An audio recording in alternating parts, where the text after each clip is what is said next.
How to customize privacy and security permissions on Mac. Hi everyone, welcome back to the channel. In today's video, I'll show you how to customize privacy and security permissions on your Mac. First, click the Apple menu in the top left corner and open System Settings.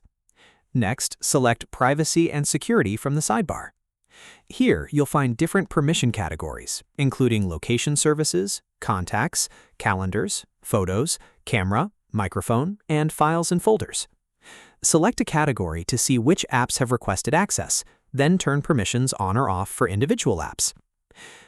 You may need to enter your Mac password or use Touch ID before making certain changes. You can also review settings for full disk access, accessibility, automation, and other system permissions to control what apps are allowed to do. Only give apps the permissions they actually need, especially when it comes to sensitive information. Once you've finished customizing your settings, simply close System Settings and your changes will be saved automatically. And that's how to manage privacy and security permissions on Mac. Thanks for watching. Don't forget to like the video and subscribe for more helpful Mac tutorials.